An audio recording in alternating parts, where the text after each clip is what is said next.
So take heart and take care of your link with life. It's beautiful if you got the sense to take care of your source of perfection. Mother Nature, she's the daughter of God and the source of all protection. Look right now, and you will see she's only here by the skin of her teeth as it is. So take heart and take care of your link with life.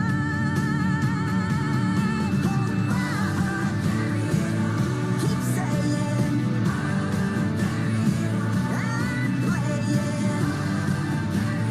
Keep on praying.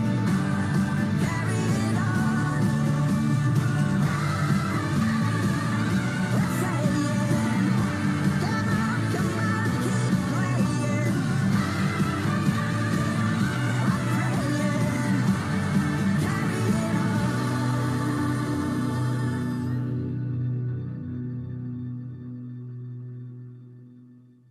All I'm going to say is I'm part of the social media team of Hamilton 350. So I'm going to be monitoring your questions within the chat and keeping your microphones muted just so there's no background noise. On that, and if you have any questions, you can let me know. We will be having a panel at the end of this webinar. So if you have questions you're hoping to share with the panel, we're going to try to call on a few of you at the end.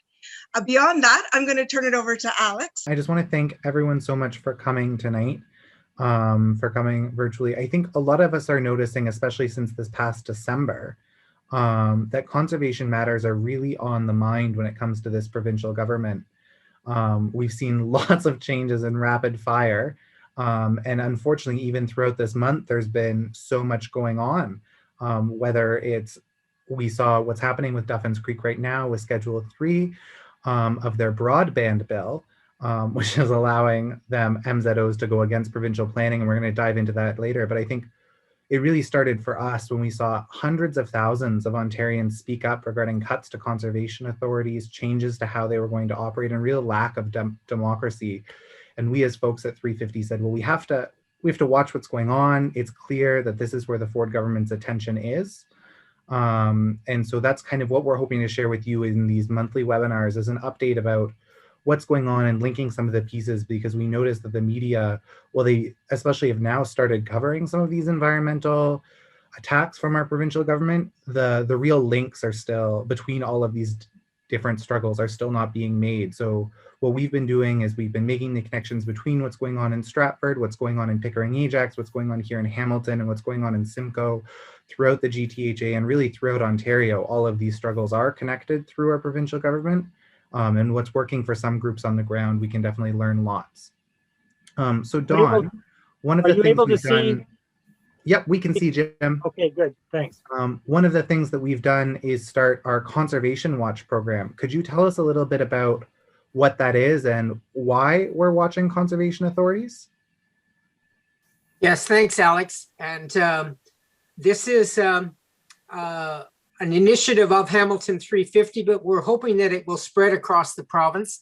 Conservation authorities have been in existence for a long time, going back to the 1940s, and they play a crucial role in protecting the environment, in preventing flooding, and in providing recreational areas, programs, educational programs, places where we can walk and hike and cycle. And they play, as a result, a crucial role. In Hamilton, we have 4 conservation authorities within the boundaries of the city of Hamilton, overseeing various parts of the city, and their boundaries are designated not by political boundaries, but by watersheds. So that's why we have 4 within the political boundaries of Hamilton. So we've taken up the task of observing the monthly meetings of these organizations. The boards of the authorities each meet monthly online at this point, and we're watching those because we want to know more about what the conservation authorities do. We want to be able to share that with you, and we want to know as early as possible when the implications of the changes which the provincial government has imposed on conservation authorities, when they start to play out, when they turn into the kinds of things we're talking about tonight with respect to Duffins Creek. So You see on your screen the 4 conservation authorities we oversee, and we're going to talk a little bit about those tonight.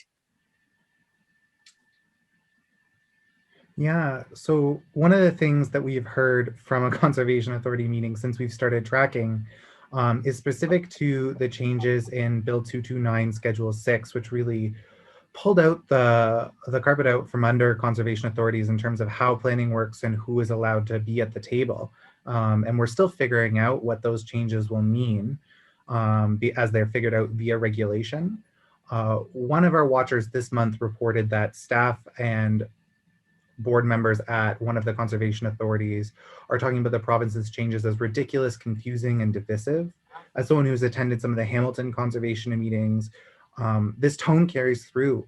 People who are doing the work are wondering why, with minimal consultation, these things are just being changed. So some of the changes we've noticed, for example, are changes to the number of citizen members.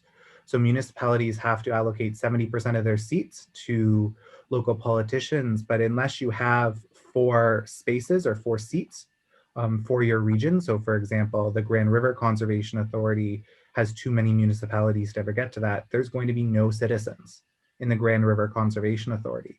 That's a huge change, and Niagara's board is raising concern, and Hamilton's board would see a massive loss in the citizen appointees that provide input, that have been there generally for multiple terms, kind of providing their insight and talking about what it means to maybe and sometimes be a park user, or what it means to kind of protect conservation from a resident's perspective. So Hamilton, at its actually last conservation authority, has started pushing back. They're writing to the provincial government asking for the exemptions from these changes, citing that they don't make sense for the local governance structure and that they remove vital citizen input. We've also seen that Niagara's Conservation Authority is raising a deep concern regarding their protection efforts being thwarted by the province.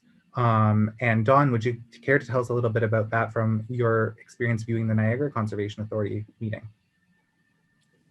Yes, just briefly, because we may want to elaborate on this in a future webinar. But in St. Catharines, downtown St. Catharines is the location of the General Motors plant that was there for 100 years. It's no longer there. The property that it was on is abandoned and obviously highly contaminated. And the contamination is escaping off the property in various ways. So citizens in St. Catharines have been demanding action on this contamination flow, and it particularly affects one of the watersheds that the Niagara Peninsula Conservation Authority takes care of, which is the 12 Mile Creek. So as it turns out, the rules which exist prevent anyone from going onto the property because it's private, in the hands of a company that's bought it. And since you can't go on the property, you can't actually determine the contamination or the flow into the groundwater in particular. And that's what came before the Niagara Peninsula Conservation Authority in their last meeting. St. Catharines came in and said, we've got a problem. 12 Mile Creek is obviously being contaminated by this site, but we're not allowed to go in there. We've pressed the Ministry of the Environment, and they responded by saying, well, we'll do some monitoring, but only air monitoring off-site and surface water flows off-site, not contamination of the groundwater, which is probably the crucial issue.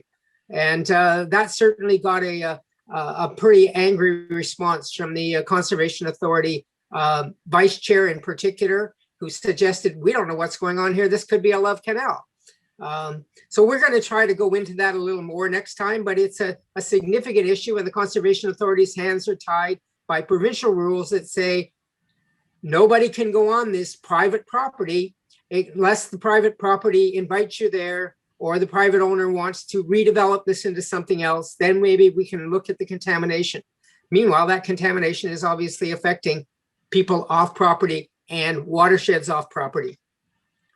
And I think that really, really speaks to what's going on here, is that we're not expert journalists. We're attending these meetings not because necessarily we're the experts, but because we know this is where important conversations regarding what happens to our community, how we take action on the climate crisis, how our wetlands are protected are happening.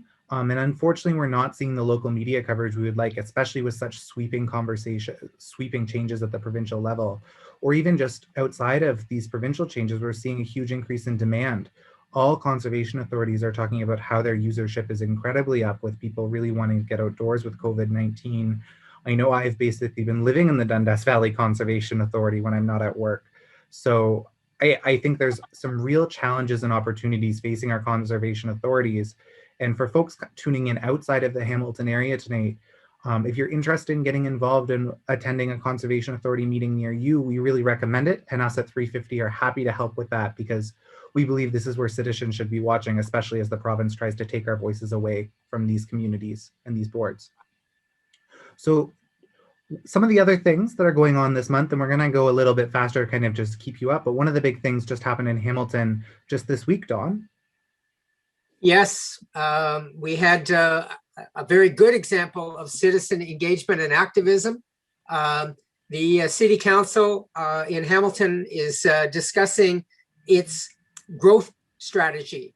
And this growth strategy, to a substantial extent, is being imposed on Hamilton by the provincial government, which has changed all the rules and changed them in a way that is intended, appears to be very strongly intended, to force municipalities to expand their urban boundaries, to grow out onto rural lands, farmland around their municipalities, and convert those to residential subdivisions, which certainly is something that residential developers are enthusiastic about, but citizens are not, and for obvious good reasons. So on Monday this week, over 150 letters appeared on the agenda of the City Council committee that was looking at this question, and over 50 people came to provide live delegations by virtual to the presentation, and we succeeded. I was one of those, full disclosure, but we succeeded in having 2 resolutions adopted unanimously by the committee. One was to put a stop on this plan for the growth strategy until there is much better consultation than has taken place so far. So prior to this meeting, the city had only gotten 147 people to even fill out a survey. So the 150 letters swamped that. Environment Hamilton has a petition with over 1,800 signatures on it for a freeze on the urban boundary. So we're now going to have a written survey sent out by mail to everybody in Hamilton, and an opportunity not only to go with the suggestion or the recommendation of staff that there be a substantial expansion onto for rural farmland, using up most of the rest of the farmland that isn't already protected by the green belt. And instead, we're going to have an option presented to people to comment on and put their own comments in for a freeze on the urban boundary, and an accommodation of the population projections to take place over the next 30 years within the existing urban boundary. So there's going to be an extended debate on this over the summer. Council is not expected to come back and deal with this again until October. And between now and then, Hamilton residents in particular need to get their pens out for the survey, need to get their feet and activism out to make sure that their voices are being heard and that council is understanding the views of the community and what they want to see happen. Mm-hmm. And as I said, this is all being driven by a provincial government which has decided to change the rules and then require that all the municipalities in the Greater Golden Horseshoe, so well beyond Hamilton, change their official plans, plan for 30 years of growth, which the provincial government has decided how much that is, and then actually bring into their urban areas all the land that they think they will need for the next 30 years.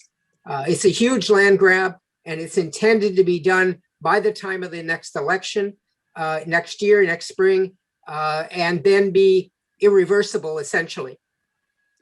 Yeah, and Dawn, I think one of the things we're noticing here is there's a common trend in kind of who the bad guy is. And I think we're going to see on our next slide there that this really continues in terms of the province really being the instigator here. But there's also a lesson that we're seeing across doing this webinar as well, which is that when we fight, we win. And we saw that some of this work happened first when Halton started talking about freezing their urban boundary and having some delays there, and that some of that momentum definitely carried on through to grandmothers and others for Action on the Climate Crisis group, a GASP, and they kind of in Halton Hamilton region kind of help connect that organizing. But another kind of GTHA issue that involves the province is this 413 highway that's been talked about a lot and has been getting quite a bit of media attention. So we're going to kind of just hit this quickly. But some of the updates that have happened this month is that in addition to several provincial parties, opposition parties opposing this 413 highway, Vaughan Council, which has been one of the municipalities previously quite in favor of this, has added their name to the list of municipalities all along this kind of stretch of the proposed 413 that oppose it. And once again, it came through people raising, like holding up signs, having protests, getting into touch with their councillors. So I know I live in Dundas and there's Stop the 413 signs have started popping up around there. I think that's really incredible.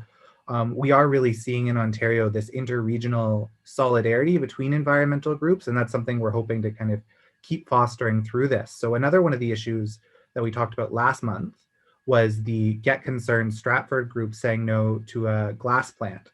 Dawn, do we have an update since last month when we've talked? Very briefly, we do have an update. As we reported last time, the glass company is actually withdrawing its application, and the municipality has now asked the province to get rid of the ministerial zoning order that it had originally asked for this glass plant. And the minister has now said, yes, I will withdraw this.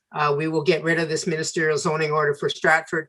It hasn't happened yet because there's a 30-day notice requirement, but it's on its way. And then lastly, one of the things we just want to update is we've been talking a lot about the wins that we have had, but now we also want to focus on some of the wins that we need to have and haven't got yet. And one of that is we saw that the Atmospheric Fund, released their carbon emissions inventory for the Greater Toronto Hamilton area. And this is 2018's numbers. There's a bit of a delay in when these reports can come out. But staff who put together the report have said starkly that previous inventories raised alarm bells, but this new data is a code red, with emissions increasing across all regions in nearly all sources. They're calling for faster implementation and deeper investment being needed and must be based on robust emissions data. We have a provincial government that does not have a climate action plan, and many municipalities have declared climate emergencies, but none are really taking the action that we need to see in terms of this deeper investment and kind of needed action. We're still in the commitments phase, it seems like, for municipalities. And I think a lot of folks, especially with reports like this coming out, are looking for more, and they're looking for action on those things. So one of the things that we want to talk about is the fact that most carbon emissions at the provincial level that all of us kind of are related to have to do with the gas that we use to heat our homes, and the gas that is used in electricity consumption. So we have actually a very clean grid, except when we all collectively are using electricity at the same time, which is called when we're on peak hours. And when that happens, we end up using more electricity from gas plants, which using dirty fracked gas from the United States generally. And Hamilton 350 has been pushing back against that pipeline through our Beverly Swamp. But just this month, 5 new municipalities, and some large ones at that, with Barrie, Toronto, Peterborough, Brampton, and Mississauga, joining the Ontario Clean Air Alliance's call to phase out gas plants in Ontario. And to the state opposition parties, the Green Party of Ontario and the Ontario NDP have joined this and saying that if they formed government, they would also phase out gas plants, I believe by 2030 or sooner, is what most parties are saying. So there's huge momentum here, and Hamilton 350 was involved in us back in November in getting Hamilton and advocating on Hamilton taking that stance. If your city's not on this list, it's a great question to ask why. And the Ontario Clean Air Alliance would be happy to help you get your city on this list. And one last thing we want to share about as we kind of get into our setting for the night, we've been talking about what's been going on and kind of where we're going and kind of settling into Pickering. we're seeing that it's really it's really startling that Canada's nuclear regulator apparently has overlooked dubious data when it comes to renewing Pickering plant's license, is what new reporting is showing. So essentially, this is an already extended nuclear plant that's been going on longer than it was originally set out to be. And we're seeing that there's increased stress on the aging pressure tubes that kind of keep this reactor together. And lots of groups are raising concerns. So when it comes to our energy sector, we know there's big changes needed, whether it's the kind of need for repair and closing down some of our existing nuclear facilities just because they're aging out, or whether it comes to ramping up or phasing out our gas plants. There's room to get involved at the energy conversation, and municipalities are really leading where the province is not on this issue. So leaving us in Pickering, I think, Jim, are you gonna kind of keep that trail going, and we're gonna dive into one large fight and kind of sink our teeth into really understanding an issue? People have heard of Clara Luper's statement, money doesn't talk, it screams. For this section, we're going to move to Pickering. Pickering and Ajax reside on lands of the traditional territories of the Mississaugas of Scugog Island First Nation. And also these and other First Nations and settlers are Williams Treaty signatories. This includes the Mississaugas and the Chippewa Nations. This area is covered by the Dish with One Spoon Wampum Belt Agreement, which symbolizes a dish representing the environment, a single spoon, meaning that the contents, the resources of the environment, are to be shared equally. And there are no knives at the table, indicating that this should be a peaceful exchange. And the agreement is to keep the dish clean. Now, we settlers we're treaty people as well, but we really haven't lived up to these commitments very well, and we need to do much better. This is the mouth of Duffins Creek, where it flows into Lake Ontario. And here we see Duffins Creek. This is Lower Duffins Creek near the 401, which is very close to where the controversial wetlands that Durham Live Casino owners Triple Group, which is it's owned by a billionaire family, the father and three sons. And nearby is a wetland. This wetland is owned by Triple Group. And interestingly, it is an area, even though it's a wetland, that they would very much like to develop. And this is the potential site or the presumed site for an Amazon warehouse at one point. Now, across the road, across Church Street from Durham Live, is a golf course, and it's owned by Annandale Developments. And they were effectively competing probably for developing the same Amazon warehouse. This land was actually approved for construction, but this just went through normal municipal approvals in Ajax. So here we have Ajax across the road from Church Street and Pickering on the other side.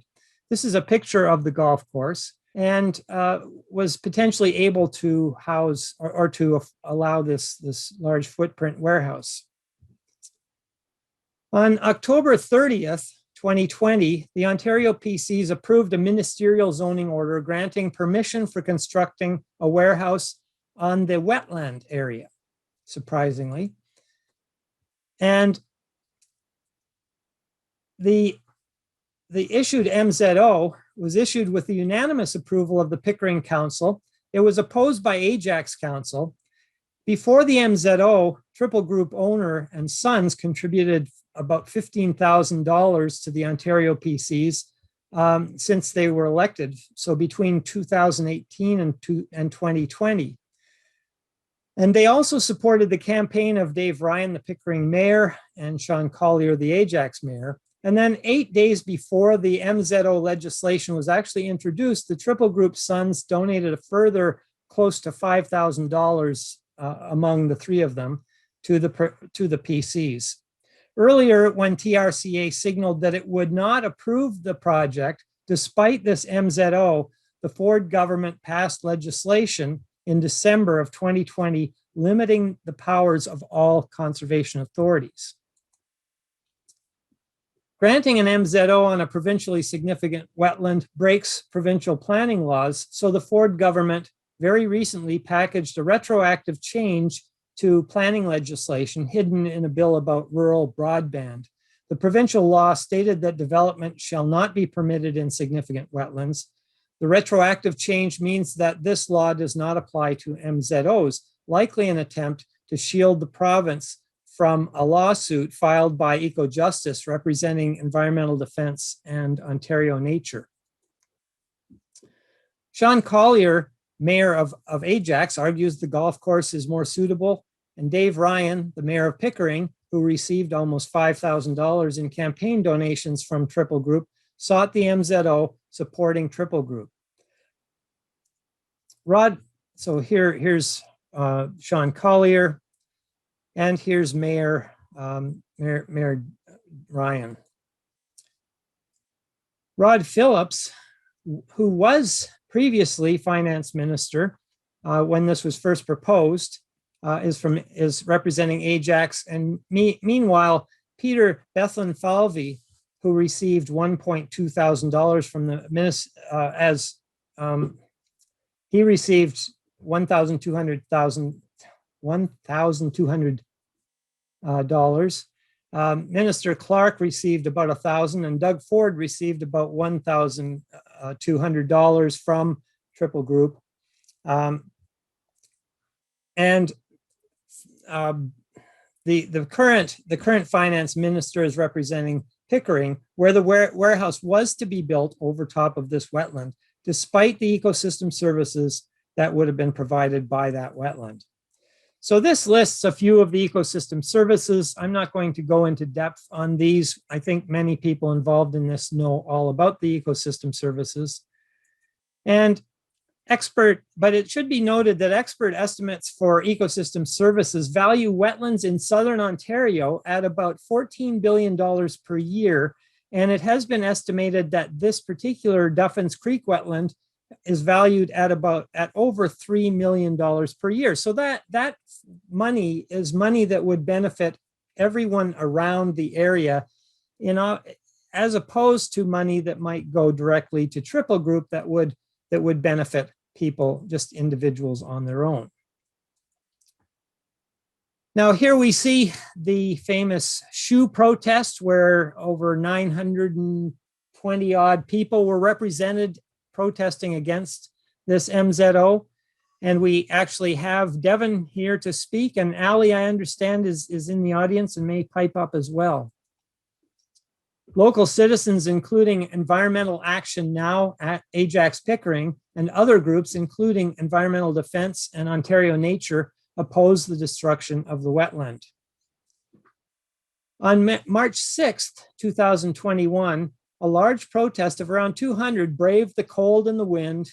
Many letters and calls were made to the various politicians, and shortly thereafter, Amazon backed out of the arrangements. After Amazon's cancellation of the warehouse project, Pickering City Council voted unanimously to request the revocation of the MZO. This is a picture of Chief Kelly LaRocca from the Mississaugas of Scugog Island First Nation, and they were not consulted on this, on any of this. On Monday, March 22nd, Chief LaRocca spoke before Pickering City Council, stating, "We cannot support a partial revocation of an MZO that is, in our view, unlawful and unconstitutional." Chief LaRocca stated that if the partial revocation passes, there need to be environmental mitigation measures as identified in an environmental impact study for Durham Live, and that needs to be added to the MZO. Mayor Ryan responded that Pickering will improve its communication effectively next time. My question is this what reconciliation sounds like?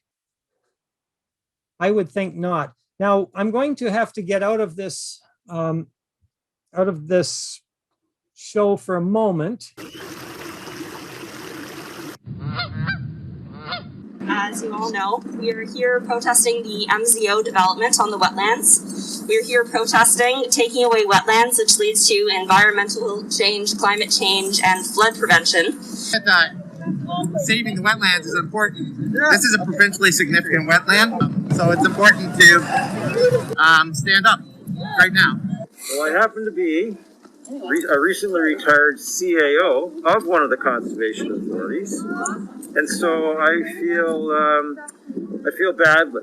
I have an environmental interest relative to our community and sustainability, and I think the application of an MZO to this particular incredibly vital and important provincially significant wetland is misplaced. There are other options for development. We have such a scarcity of high-valued wetlands remaining in this part of the GTA. Constraining conservation authorities to those legislative changes, in my view, is not the appropriate thing to do. I'm here because of two reasons. One is that the wetlands are under attack. Our environment cannot handle this. We are in a time of climate change. We need all the wetlands we can get. We need proper flood prevention in Pickering, which we're going to lose if they cut our wetlands. I know their value for flood prevention, I know their value for migrating birds, and I know what they give to our environment. So even though I don't spend a lot of time there myself, it's a relief to know that they're there. What do you think of the Ford administration's treatment of the conservation authorities? I think they're doing everything they can to shut them down, forcing them to issue a permit that they've come out on record and said they would ordinarily decline, forcing them to have it on a deadline. They lost in Stratford, they're losing their highway, and they are frantic to get a win here today, and we are not going to let them do that. Folks who are long-term conservatives, I think they don't see themselves reflected in these priorities. These priorities are those of the Premier and his friends. They are not the priorities of Ontarians, regardless of partisan stripe. It does not reflect the needs or the wants of the actual people in this province. It's important to not just get the message out, but to hold people accountable. You know, the MPP for this area isn't here and has not been anywhere near this, and is the second most, powerful man in the province. Treasury Board, Finance, and he's got something to answer for. So, yes, they should all be held accountable.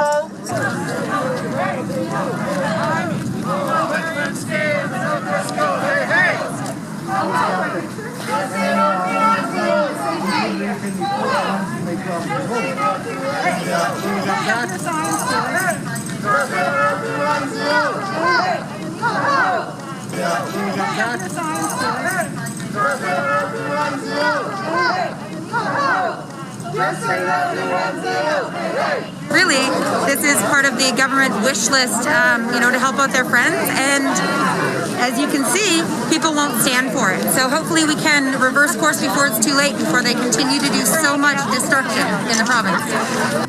Our opportunities in nature. We're going to be losing many of those opportunities if we don't stand together, a safe distance apart, of course, to protect them. And do you have any comment on the Ford administration's gutting of the conservation authorities? I think it's horrifying. So with Bill 229, the NDP, the official opposition, fought desperately against it. In Schedule 6, we've committed that when we form government in 2022, that we will repeal Schedule 6. Unfortunately, by then, so much damage will have already been done, which is why it's important to not just get the message out, but to hold people accountable. I spent last winter standing in front of Parliament all through the winter to remind them every day, all the MPs as they were coming in, that Canada is not meeting its obligations to the Paris Climate Accord. We live near Peterborough. We thought we've got to come down and join this. So. And what do you guys think about the recent changes to the Conservation Authority's powers with regard to offering permits or rejecting permits? Yeah, it's just put exactly what he wanted. Put the power back in his hands at the provincial level, so that the local municipalities who have a vested interest in saving their wetlands and other green areas can't make a decision on it. So David Crombie was certainly right when he resigned in protest. So, but that's what we've got to keep fighting against. This Ford and his cronies, progressive conservatives who are with all the developers. They're all in their pockets, and it's all about money and profits. Not about looking after the future for our kids and grandkids. Alex. I'm here to advocate for the rights of children. We don't own this planet, and we can't pave it all over without them having any say in what happens to the world that there's going to be here for them when we're all dead. It's our responsibility to protect it and preserve it for young children, and they don't have a voice. We don't need more encouragement to take down the environment. We need much more environmental action, especially right now in the climate crisis. I feel like the government needs to be putting a much larger emphasis on promoting and protecting what we still have left while we have what we have, because if we get too far, we're just going to lose everything, and then there's no turning back. Especially in our government, they need to be taking themselves and holding themselves accountable for the harm that they've done. We're the ones facing the consequences for our future. So I would really like to see the government definitely take a few large steps forward for our planet and for the environment we have left. Because if the climate just goes up another like 1.5 degrees, like it could be over, and that means maybe I won't live to see my own children. I won't live to see grandchildren possibly. Like I'm 18, and every day I'm really terrified about what my future will be, and if I'm gonna be the generation to watch ourselves go into extinction. So it's pretty terrifying, and I'm very worried about how the government's handling it. I just want to know, like, who has Doug Ford's ear right now, and why does he and whoever's pushing him hate wetlands so much? I've never seen a government go to such extent to overturn provincial planning laws, rules, regulations, and essentially use the nuclear option to get what they want. And you know what? It puts all of us at threat. And it's so great to see people, not just from Durham region, but from across Ontario. I'm talking to people who have traveled an hour, 2 hours to come here because they know how important it is to stand up and speak out against what's happening here in Duffins Creek. Well, the fact that the provincial government has completely gutted the ability of conservation authorities to protect our drinking water and protect us from flooding puts us all at risk, all across Ontario. And the bottom line is I live in the GRCA area, the Grand River Conservation Authority. I pay $2.80 for the Conservation Authority to protect my basement from flooding. If my basement flooded, the cost would be $43,000. That is a bargain. The work that conservation authorities do for us is a bargain. And we know that flooding is going to increase because of the climate crisis, and nature can protect us far cheaper than any other solution. And so the conservation authorities are going to be forced into signing permits, as I understand it. Do you have any idea what that would mean if someone were to sue the Conservation Authority for giving them a permit that put them at risk in terms of flooding or some other catastrophe? Yeah, it certainly puts conservation authorities at a severe legal liability, and it's indeterminate right now who holds that liability. And to put our conservation authorities and our municipal councils, quite frankly, as members of the conservation authorities at such legal risk is highly irresponsible on the Port of Government's part. Thanks very much, Mike. I appreciate it. They lost in Stratford, they're losing their highway, and they are frantic to get a win here today, and we are not going to let them do that. Yeah! I'd like to now move to another recorded interview. Give me a quick verbal sketch of the importance of Duffins Creek and associated wetlands. It's a good question, Jim. So wetlands lead critical roles in ecosystem services. They provide flood mitigation, groundwater recharge and discharge, erosion reduction, climate change mitigation, biodiversity, habitat, nutrient cycling, carbon sequestration, and they're also very important for cultural and spiritual activities, medicinal and food sources, and recreation and tourism. What is really important to recognize is the sort of cumulative benefits of wetlands across the landscape. Duffins Creek wetland complex is one of the larger ones near the coast, and it provides that connectivity between the lake and the Oak Ridges moraine as sort of a stopover point for migratory species. And they're all wetlands, whether they're provincially significant or not, are important, and the provincial designation and the municipal official plan protections are needed to protect what is left. There are federal studies that recommend approximately 10% wetland cover and 30% forest cover are needed in urbanizing areas to mitigate erosion and flooding. And in TRCA's jurisdiction, we only have 15% forest cover and 1% of wetlands remaining. And so it's very important that we protect what we have and enhance them as well. There's an MZO, or a ministerial zoning order, for a wetland near Duffins Creek. It's part of the lower Duffins Creek wetland system. Can you explain what that MZO means? Well, essentially what it is the MZO process allows the Minister of Municipal Affairs and Housing to zone lands irrespective of the normal planning process. So it's typically used when there are provincial interests involved that the government wishes to achieve. And so in the lower Duffins Creek wetland area, there is a wetland on the west side of Squires Beach Road that's designated provincially significant, but the minister at the City of Pickering's request decided to change the land use designation or the zoning designation on the property from one that doesn't allow for development to one that would allow for certain economic activities that they were trying to achieve. Could you please remind us what Ontario Bill 229 Schedule 6 has done to the permitting powers of conservation authorities across Ontario? Well, I think first it's really important to understand that the Conservation Authority mandate remains the same. It's the delivery of programs and services that further the conservation, restoration, development, and management of natural resources in the watersheds in Ontario. So our watershed mandate is still there. And our permitting powers do remain relatively intact.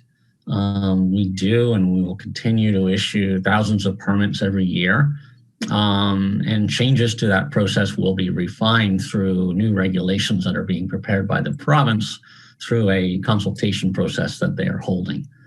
What has changed and what is currently now in effect is in certain cases where a minister's zoning order has been issued onto a piece of property outside of the Greenbelt, the Conservation Authority is obligated to issue that permit. But we can attach conditions that will mitigate the environmental effects, including flooding, erosion, conservation, ecosystem issues. And the Conservation Authority must sign an agreement with the landowner before any of the work can actually take place on this site.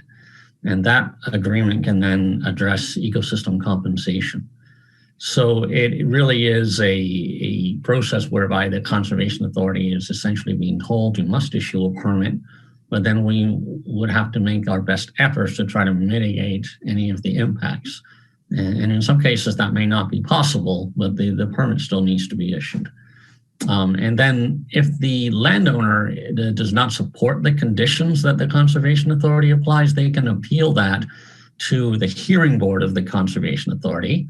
And if they don't like the results of that, they can then appeal that to either the Minister of Natural Resources and Forestry, or they can go straight to the local planning appeal tribunal for a hearing.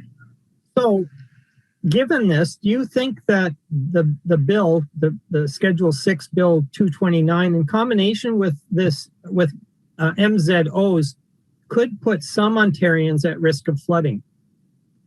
Well, I'm sure that every conservation authority will do its utmost to mitigate direct flooding impacts. And if we're talking about riverine flooding, but it's really out of the Conservation Authority's hands if the applicant is not prepared to accept the conditions imposed through either the Conservation Authority hearing or any appeals that they may launch. It's really going to be up to those bodies to review the science and make the decision on the conditions. I do worry about cumulative impacts. If there are too many of these MZOs that sort of undermine the watershed approach to planning, it's kind of like the nibbling away at the watershed. And if you start doing it here and then you start doing it there, over time you have a large impact overall that may indirectly or directly affect the flooding control within the watershed. Do you think the TRCA would have approved the development of a warehouse on the golf course that is just on the other side of the casino lands across Church Street? That application was for rezoning through the municipality, and it went through all the normal consultation processes.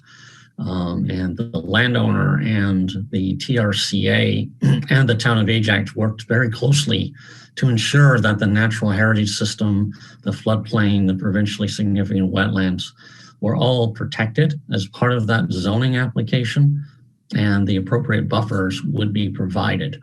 Can you summarize the March 12th hearing in which the Toronto and Region Conservation Authority was required by the province to issue a permit for building a warehouse on the wetland that we're talking about? Can you maybe summarize that in just a few sentences? Oh, that'll be tough.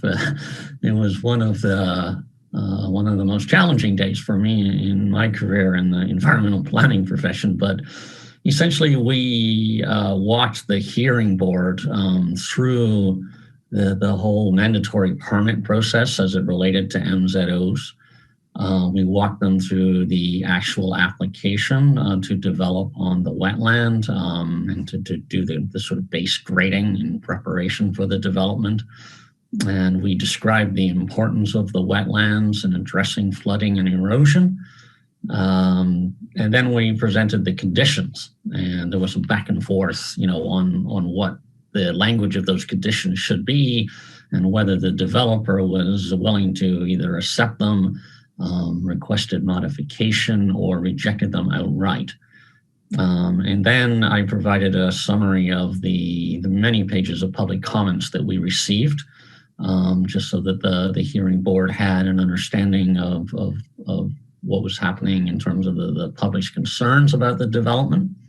And then we provided a conclusion that the 20 conditions that we were recommending should be approved. And then the hearing board went away and they deliberated for, I believe it was about an hour and a half. And meanwhile, all these breaking news events were happening. So we had reports of migratory birds arriving near the site. Amazon pulled out of the development, and the minister had made an announcement that if the city of Pickering wishes to reverse the MZO on the site, that they would consider that. Meanwhile, the hearing board came out of their deliberations and they agreed with all 20 conditions that the staff had recommended. And that's sort of where it was sitting at that point at the end of that very long and interesting Friday. So do you have a sense of how important the involvement of the public has been in this whole situation? Well, I think it was absolutely critical. I mean, the public were so supportive of the mandate of the Conservation Authority to protect these provincially significant wetlands in perpetuity. And they really rallied about ensuring that the science goes into these decisions and ensuring that the whole watershed is considered when looking at development on one particular site. As far as you know, where does the Duffins Creek, the lower Duffins Creek wetland situation stand right now? Well, a week ago, the City of Pickering Council voted to ask the minister to revoke the minister's zoning order on the west side of Squires Beach. So the remainder of the minister's zoning order would remain, which allows for some housing, the film studio and all the other development on the east side, which the Conservation Authority has no objection to because those wetlands on that side of the property are being protected. And so it's now with the minister's office. I understand that there was a tweet from the minister saying that they were going to heed the City of Pickering's request. And so I would expect perhaps in the next little while that we would hear something from the minister's office as to whether they plan to revoke the minister's zoning order on that provincially significant wetland or not. And at this point, we're going to shift into the session for panel questions, and I'm going to turn things over to Alex, and he can ask a few questions, and then we'll invite the audience in. Yeah, thank you. I'm really excited tonight. We've heard a little bit about what's going on the ground in kind of Pickering Ajax area, and yet again how another community has pushed back and won against provincial government MZOs in their community. I think these are lessons really worth learning and reflecting on how we can apply them in our community and how we're acting in solidarity with our neighbors. We're so excited to be joined by Steve Heigert from the Toronto Region Conservation Authority, Devin, one of the organizers of the shoe strike, Lee from Environmental Action Now, Pickering Ajax, and Councillor Joanne Dyes from the community of Ajax. So thank you so much, everyone, for joining us tonight. I'm really excited to hear from all of you regarding kind of the roles you've played in the events that we've seen so far, as well as what advice you have for communities across the province who are looking for how to push back and how to have wins like you've been able to post so far. So Devin, could I start with you? And I guess as one of the kind of organizers around the shoe strike, we're also in a particularly difficult situation many have been talking about due to COVID-19, and it's definitely changed how we organize. I'm just wondering if for you, you could share a little bit about what was your motivation behind putting on that event, and you've really showed, I think, it was possible to do things during COVID. So if you could comment on that as well a little bit. Sure, yeah. First of all, hi everyone, my name is Devin Matura.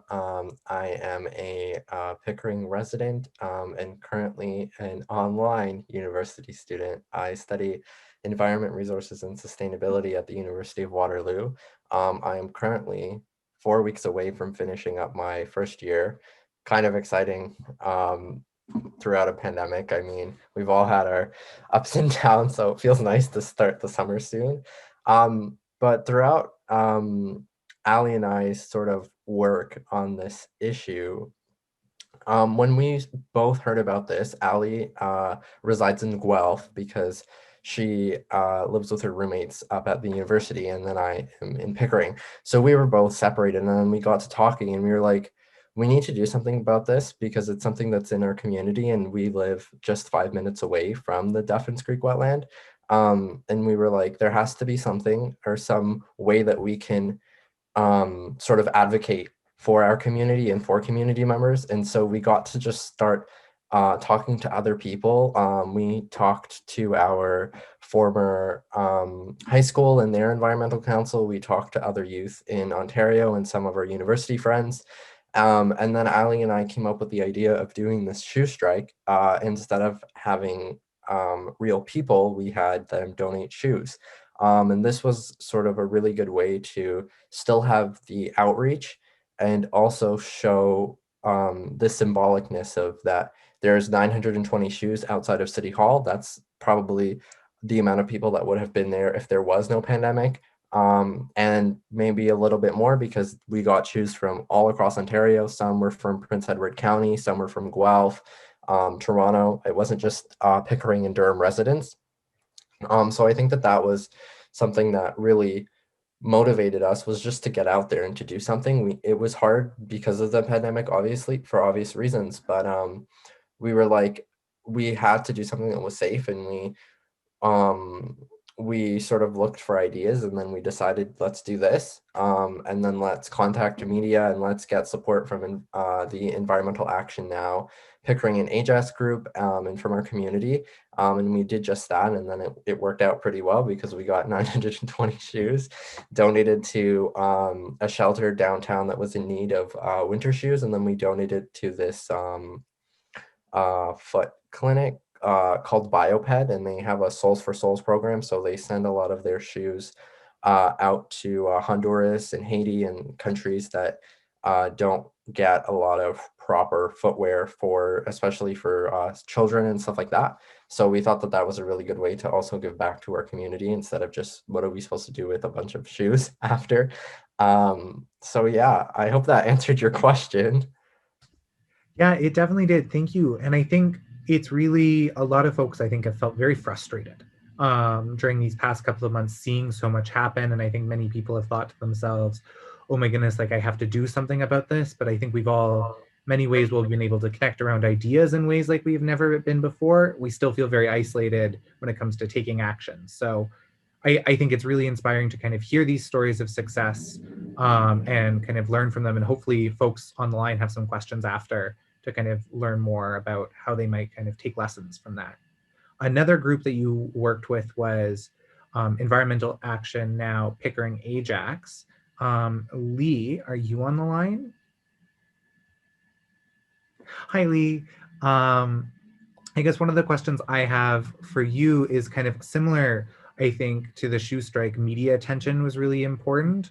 And I know, there wasn't a ton of attention on the Pickering Ajax community in general. Like, we're a very Toronto focused kind of media cycle anyway, but then, like, there's a wetland, it's already beside so much development. Like, you did so much work in getting this into mainstream media.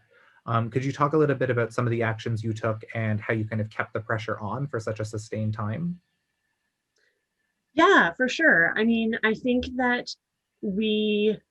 I was really lucky to be able to work with such a passionate group of people. And really, we all just worked our butts off and got really lucky that we ended up winning. And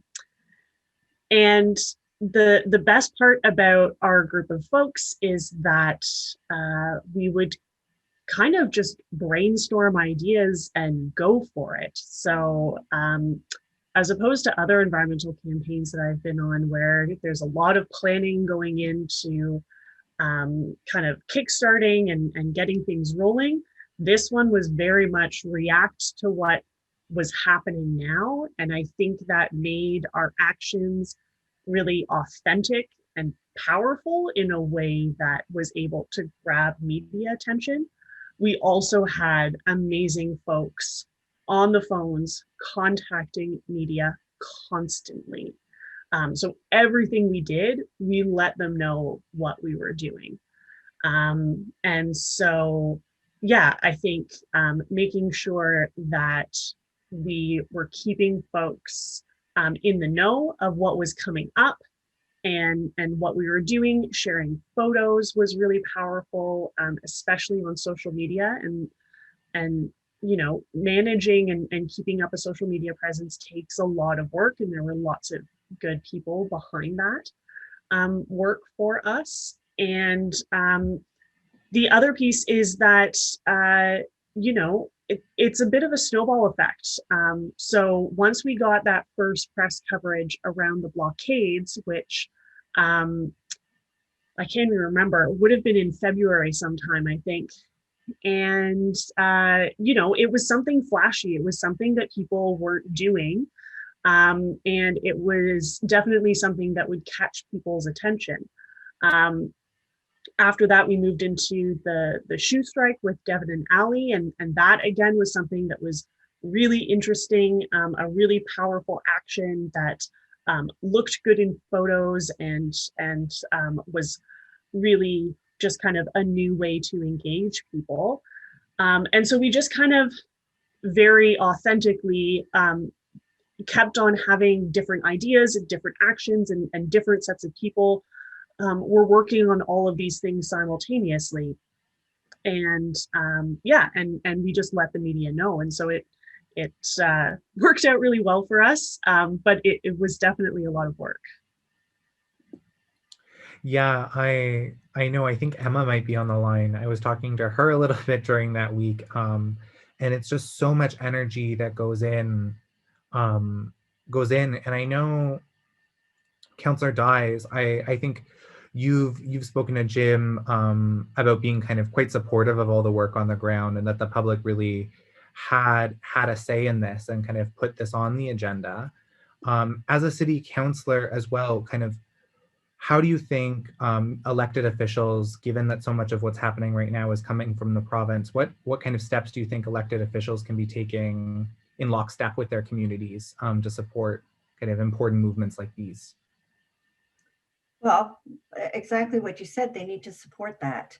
They need to listen, first of all, and support it. And I just want to give a shout out to Lee, and I think Mike's on this call as well and thank them very much. I think we've spoken on the phone, Lee, and I am just so impressed by the work they have done, as well as the other organizations too, with the shoe, the collection of shoes. There's just so many people that have been educated through these organizations, and that's part of our role too as elected officials, to help people understand what is really going on in the process and what they can do to help. And I've had many emails and calls asking just that: what should I do? What should I do? But I've appreciated everything, that all the efforts you've made, and this organization in Hamilton as well. It's phenomenal. I appreciated the 10,500 emails that I got to stop the destruction of the wetland. And I think, I don't think the province appreciated it. I think they saw it as a rubber stamp. It was just a formatted letter that went off, and you just pushed a button and off it went. And that was not the case. And I think that was part of their problem in not understanding how strongly the community felt. They were very out of touch with the community. Thank you for that. And I know one of the things we're all trying to understand a little bit, and maybe you can help us out in kind of that education role, is kind of the appeal of Amazon. So obviously with COVID-19 right now, cities are stressed when it comes to just putting through their operation budgets, making sure things can happen. We've also seen this provincial government's kind of taken funds away from you in many ways, as well, from public health cuts right before the pandemic, to just, if it's not an increase above inflation, it's a cut. So even a lot of these new announcements have been misleading. I guess, as a city councillor, do you feel any like appeal when a large kind of company like Amazon is interested in a community, and how do you balance that with kind of public interest, kind of the need for cities to kind of be making income, and also balancing we're in a climate crisis and we also need to be taking action there? Well, I question why all municipalities base success on growth. So they constantly have to have new income coming in. At some point, you have to plan for retirement. You've got to plan for, reaching that growth boundary and how you're going to make do with things when that time comes, and you have to have a plan in place. We don't do that very well. I mean, Ajax was one of the first municipalities to put in a firm growth urban boundary, and we're very proud of that. We were also able to get Greenbelt included on what we call the Lungs of Durham, which was a buffer between Ajax and Whitby, and across the top of Ajax, just north from Taunton to the 5th concession. We asked to have that included in the Greenbelt as well. So we understood way back then how important it was to plan when you're going to stop growing and how you're going to plan that. I'm not a big fan of warehouses. So everybody's stressing out. You have a provincial government here, which is very kind of like a populist government, and they have campaigned to reduce the red tape for development. And of course, the developers are going to look at the cheap land in the Greenbelt as opposed to those in the urban boundary that are more expensive and maybe have the infrastructure in place to support it. So you have these two things going on. They also take a huge footprint. We're all stressing over how much land we have for prestige employment, yet they take a massive big footprint. None of them are thinking about going up, which makes total sense. It's been done for centuries, and in places like New York, where they have, tight land mass and big population. But we don't think of that. Apparently the Annandale one is thinking of that, but I have not seen any site plans yet. So there's that part of it as well. The other part that I hesitate about with the warehousing is the employment numbers. So in Pickering, it's not 10,000 for the warehouse. At the most, it would be 1,500 or 1,500. And we know that robotics are coming on board, and they're going to replace many of those positions soon. They're already using robotics in some warehouses. So that technology is improving. So I'm not sure what the fascination is with the warehousing, other than the immediate money from the development charges. I think in the long term, we're going to have more problems. Yeah, thank you. Not a popular political thought, but well, and thank you for kind of sharing that, because I think I would agree with you when you said there's kind of an obligation to do some public education. So thank you for that, because you know the Ford government's not answering that when they're asked questions by media as to why they're doing what they're doing. So it is really helpful to hear and kind of learn what other people are thinking. Steve, I do wonder, kind of along that line of also being involved in the public service. There's this idea of kind of how to kind of communicate and educate on kind of these new ideas. And I guess one of these things that I'm learning about these past couple months following conservation authorities is this idea of offsetting. So I think a lot of people are kind of arguing different things, where we're saying we can have a one-to-one offset and it's fine. Or if we pave over wetland, for example, we can put the money in a fund. Could you tell us a little bit about what offsetting is and how it applied in this specific circumstance regarding the warehouse in Pickering? Certainly, Alex. It's a great question, and there's always a lot of debate over whether conservation authorities should adopt an offsetting strategy or not. The TRCA has. We have what's called the guideline for ecosystem compensation, but it really is predicated on the conservation authority and all of the scientists that work for us, plus the municipality, plus the landowner, all agreeing that offsetting is a, if it's not positive, then at least it's not negative.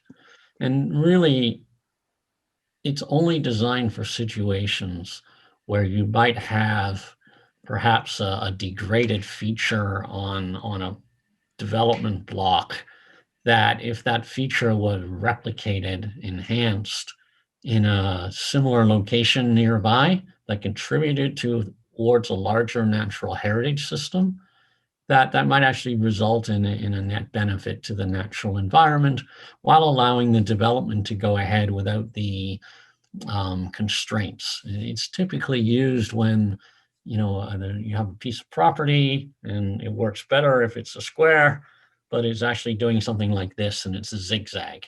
And there's an edge of a feature that if that feature were replicated elsewhere and the developer provides the land that would otherwise have been developed to replicate the natural feature, whether it's a forest block or a wetland, then that can actually be a bit of a net benefit.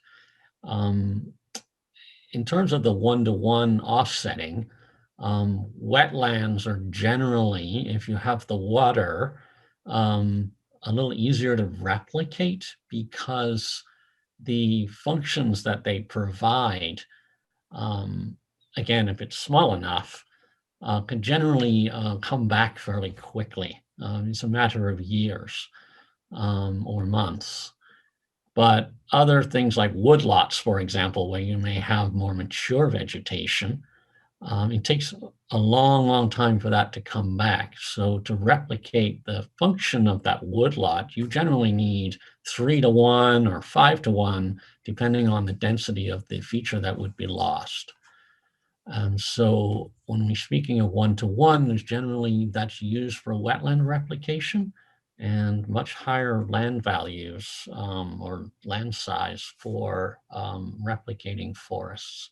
But again, it should be a decision of all of the parties agreeing, and it can only be used in certain circumstances where there's not going to be a net loss. In my opinion, and in our ecologist's opinion, it could not really be applied to an 18-hectare wetland. How do you buy another piece of land and replicate that in that area of Pickering, where many of the wetlands had already been lost, and it provides that sort of stopover point from the lake up to the Oak Ridges moraine? It's really impossible. Thank you for that, Steve. I saw Lee wanted to jump in. So what I might do is just for one quick second kind of close out. And then I'm going to transition to Steph to go kind of to our post panel. And then I think Lee, you'll kind of be first there. And then I think Peter's also flagged something. So wanted to say thank you so much to everyone who stuck with us. Yet again, we've run a little bit behind. So as we kind of keep learning, we're getting better at this, and thank you for sticking with us. I think like the folks in Pickering and like the folks in Stratford from last month, we're learning as we go, and are kind of trying to build successes there. One of the things we hope people come away from is, I hope people are taking something value, whether they've learned something that's replicable in their community or they've kind of understood an issue differently. And then to take that one step further as you're kind of reflecting on that and going, how are you going to communicate that with others? I think if you're finding there's valuable things shared in this space, it's important to really recognize that not everyone in your life is here. And these aren't necessarily the same conversations we're having in our media. They're not necessarily the same conversations we're having online. And it's really important to kind of make those connections. So thank you so much. We are going to be doing this again in April, and I think we're hoping to dive right into the Hamilton Conservation Authority and conservation authorities more generally, and talk about some local projects that we're really excited about potentially replicating and growing, and kind of talking a more hopeful vision, as opposed to all these cuts we're seeing, what could happen if we really prioritize conservation.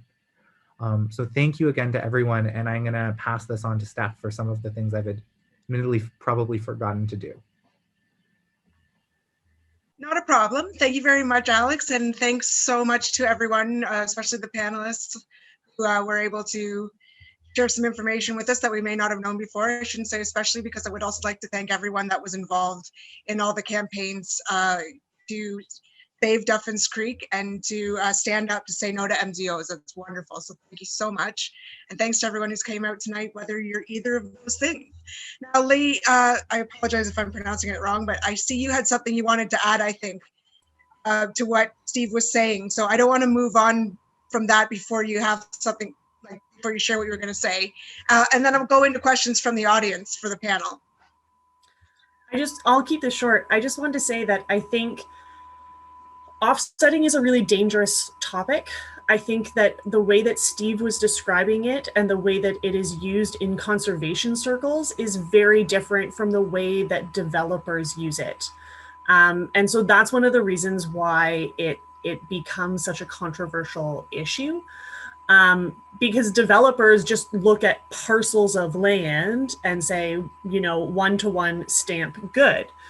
In the case of Duffins, what they were expecting to offset, the piece of property that they had said they would offset it with, was really only capable of restoring, I think it was 5 acres of wetland as opposed to 18 acres, right? And so you can't, or sorry, hectares. So yeah, I mean, I think that when offsets are applied in the very thoughtful and science-based manner in which Steve was talking about them, yes, they can be useful in very specific ways, but it's really dangerous to start talking about offsets more broadly. And yeah, I'll leave it at that. Yeah, I mean, you're absolutely right, Lee. It's a very challenging conversation to have when the sort of de facto position is we're going to go for offsetting. That's never the way the conversation should happen. And one of the conditions that we actually, as staff, recommended that our board adopt as part of that permit that had to be issued was that the landowner had to go out and find a whole bunch of other land in addition to the one site that they were offering, because that site couldn't accommodate more than 4 or 5 hectares of wetland, because you need all the water to flow in order to create the wetland. And nobody knew how much more land they would have had to find and where that land would have been. So yeah, it was a very challenging conversation. Thank you so much for both of those comments. We do have someone in the audience that is interested in asking a question specific to what Steve and Leigh are talking about right now. So Peter, if you're still with us, if you'd like to go ahead and ask your question, and then we have a few other questions that will follow that. Yeah, I'm looking for someone on the panel, one or more, to elaborate on what I'm about to mention. Now, there's all the destroying of the wetland, tearing out of, removing of trees and stuff within that area. with the Dufferin Creek and so on. But in doing so, even if it's only 1,500 workers, rather than the larger numbers that people seem to think there is, that includes a lot of cars coming in there. It means adding extra infrastructure, more roads leading in, widening them, sewers, water mains, hydro going through there, paving over a much bigger footprint than just that of the warehouse. And with the population, with the large number of vehicles coming in, then you're also looking at the air pollution, and that, as people have seen on the QEW going down through the Niagara, how it's destroyed a lot of the vineyards with the pollution over time, and some of the trees that are bordering the highways. You can't grow there when you used to. And I'm just wondering if anybody can elaborate on that and on the possible effects.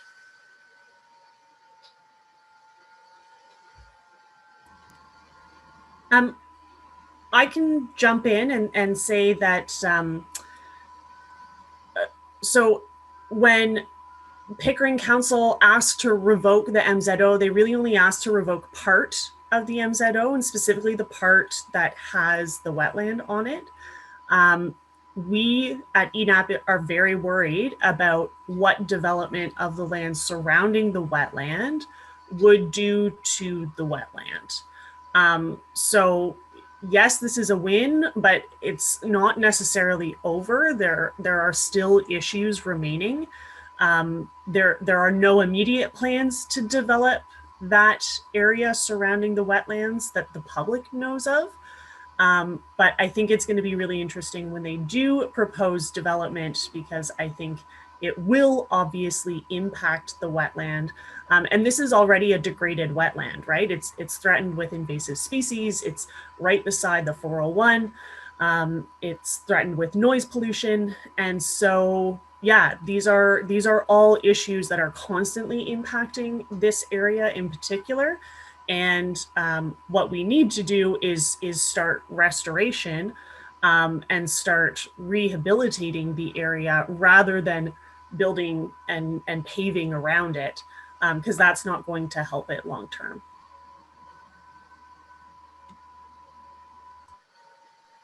Okay, so I just saw Joanne's hand come up, and I see Mike as well has his hand up. So Joanne, is it specific to this particular topic that you'd like to comment on? Okay. And then Mike, is your question also specific to this topic? Because we have a couple other questions that have come in prior. Okay. So what we're going to do then is we're going to go to Joanne, we're going to go to Mike, and then if we could move on from this question so we can touch a few other subjects in case anyone has to leave by a specific time. And then we can come back to a more general discussion after we've covered the questions that were asked during the presentation. Okay, so for now, we're going to go to Joanne and then Mike, and then I believe we're going to move to Catherine following that.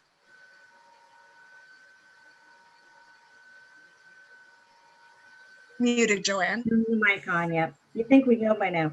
I just quickly wanted to comment on that question because there's a good point. When we're putting in any kind of new development, we look at traffic, we look at the road infrastructure, and here we are trying to also reduce our carbon footprint, but we never evaluate what the projection of emissions will be from different types of employment lands. And I think that's a really good point that you made, and one that I'll take with me. Thank you.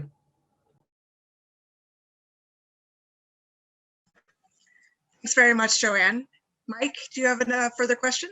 Yes, I have more in the line of comments. First of all, when they're giving offsets of land, the city of Pickering, when they offered to offset the land, it was to a company called Dorsey. And what they did was trade a piece of land to Dorsey Developments. And the piece of land that they were going to trade to, which they did trade to, was located in the green belt.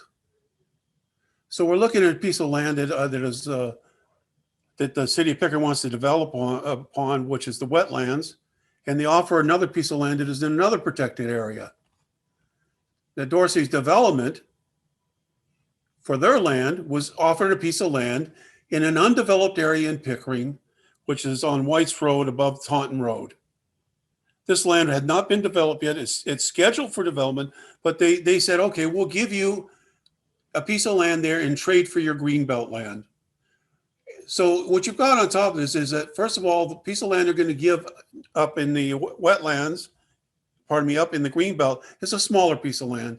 And now you're going to add to that further damage to the city of Pickering's natural environment by removing trees, paving over the roads, putting sewers in, and letting them build houses. Well, that's fine and dandy and all that, but the point I'm trying to make here is that the offset was at a net loss to the city of Pickering. It wasn't to a benefit the environment whatsoever. Another point that I wanted to make is that when we came down to what Lay was saying to there a little bit earlier, is that I don't think that you can just automatically trust what municipal, at least in my opinion, certainly municipal and provincial governments say to you that what they're going to do is what their intentions are.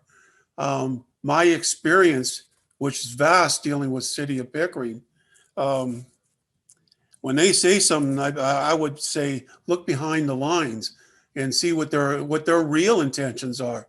And what I'm referring to is essentially they're asking for a partial MZO to be reduced in the first place. And I've asked Steve about this too before. He's tried to make it clear to me that they still have a word. They still have some authority in what they can do.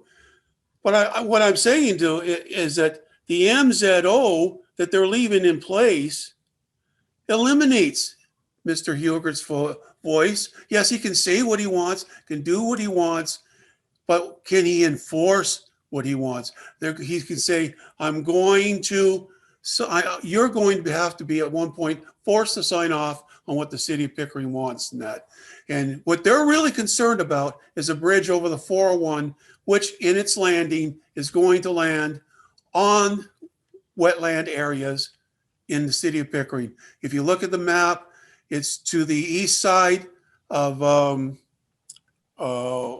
what's the road called? It's to the east side of where the warehouse was planned to be built. It's on the Durham Live land. It's in a northeast corner of the Durham Live land. It's a green piece of land as you see it from a picture from above. And where the bridge comes on, it comes right in the middle of two protective islets of wetlands. And they want to extend a road and off-ramps obviously onto the bridge, which will invade upon the land, the wetlands that are protected. Now, that's in reality. These are obviously very important points, Mike, and I appreciate that. I apologize for interrupting you there. That's okay. I really appreciate that you bring that. I appreciate you bringing that to the table. So you mentioned both Lee's name and Steve's name. We do have Catherine waiting, so I don't want to extend this too long because there's a few other questions. But either of you, Lee or Steve, want to speak to that before we move on? And we can totally come back to this topic afterwards if you're interested to do so, Mike. Thank you for that. Steve or Lee, are you interested in speaking to that at all? Go ahead, Steve. Okay. Yeah. The bridge over the 401 has gone through an environmental assessment process. The policies that apply to provincially significant wetlands and other wetlands, for that matter, when it comes to public infrastructure, are a little bit different. There's more flexibility. The environmental assessment process would be followed later on by a detailed design process of that bridge, and any potential impacts that may have would be reviewed through a Conservation Authority permitting process. The MZO has nothing to do with the bridge, and so what we would look at is what are the impacts, and we would try our best to either mitigate those impacts on site, or in that case, potentially there may be a compensation or offsetting that may be reasonable in that particular location. But until we see the detailed design, we don't have the specifics of that impact.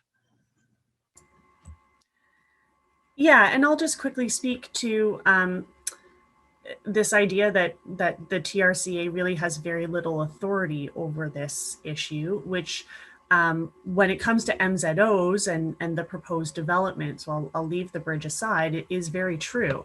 The TRCA asked citizens to submit comments to their conditions on the development of this property.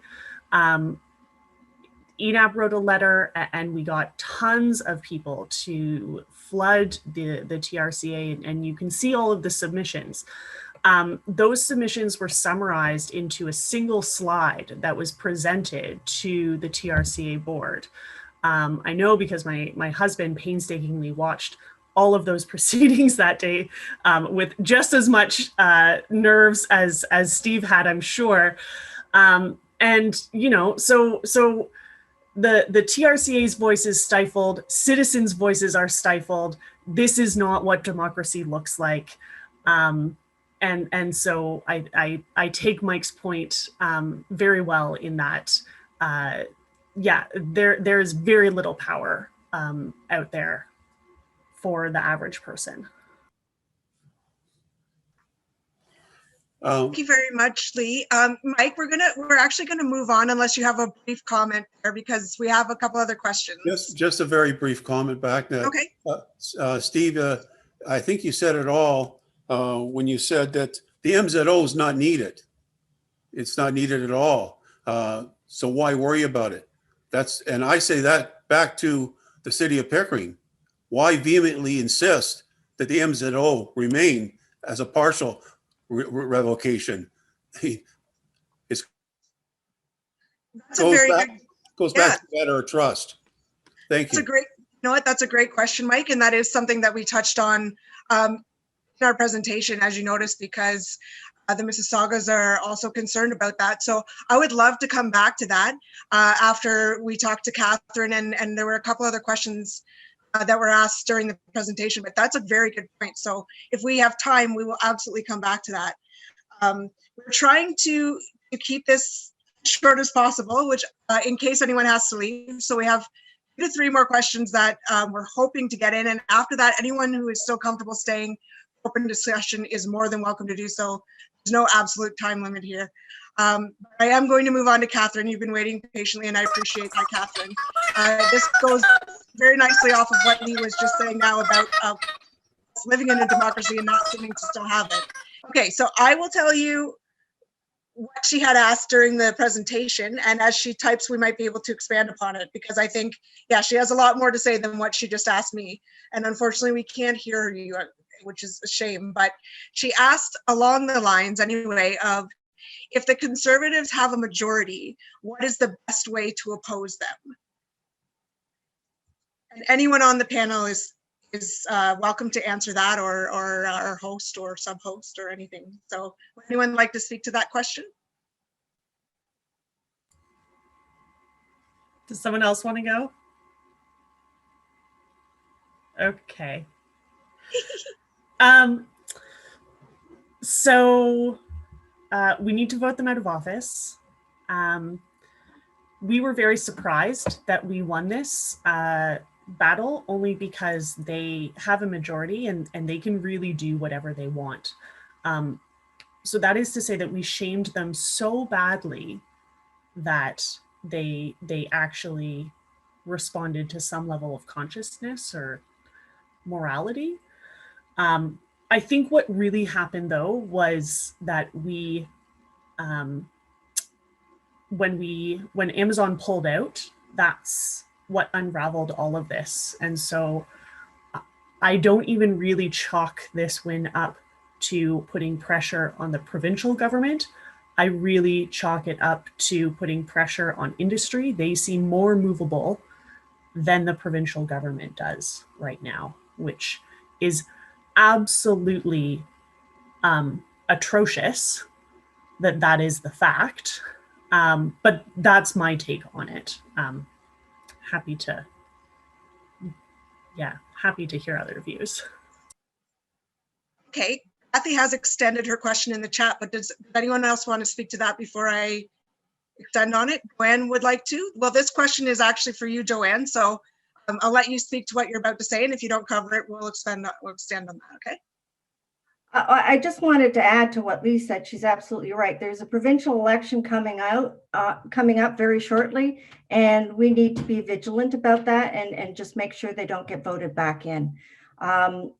Since they've been in power, you know, they have done 16 environmental rollbacks in total. They have kept our planning department at the region and at the town and at TRCA extremely busy, and I've jokingly said they really work for the province, because we can't do the day-to-day stuff sometimes because they keep pushing out more and more changes and legislation, and I want your comments on this and your comments on that. It's been really crazy. But two, I wanted to speak to what Mike Worry was saying about the Dorsey. There are connections here, and you have to look at how governments work, and we've looked at donations in various amounts. They have donated way more money than we think they have, and there's ways of doing that. And Dorsey owns the land on the headwaters of the Carruthers Creek. That was the first MZO that I had ever heard of that came down early on in the spring last year. We were lucky that they backed off of that because there was pushback from a lot of environmental groups and from the public once again. But Dorsey has now bought properties, little pieces surrounding the headwaters of the Carruthers. So here we have the headwaters, which TRCA is supposed to, conservation authorities are protecting, yet it's in the white belt, not to be developed until 2051 or considered for development, completely surrounded by green belt. Makes no sense why it has not been included in the green belt. Dorsey is now buying pieces of land around those headwaters in the green belt. Why? Well, maybe they're pretty sure perhaps that they're going to be able to build on that white belt. And so that's the next fight we're in for here. If the province is growing the green belt, they need to include the Carruthers. So there's something going on as to why that land swap would be a Dorsey property for Pickering, a deal made for Pickering, for Durham Live to go ahead with development. So there's all kinds of little connections behind the scenes that you need to consider. And you always start every meeting with rumor and gossip because there's always truth in it. Somebody once told me that was the best advice ever. Thank you very much. And you know, that kind of speaks to what her further question was to Catherine's question. And I apologize if this sounds disrespectful, but based on what Lee said, if democracy is dead and money is really running the show, what good is it to say that we've got an election coming up and all we need to do is vote out the Conservatives? How do we do that? Am I understanding you correctly, Catherine? Thank you. And again, I apologize, I'm not meaning to be blunt, but that is really the question.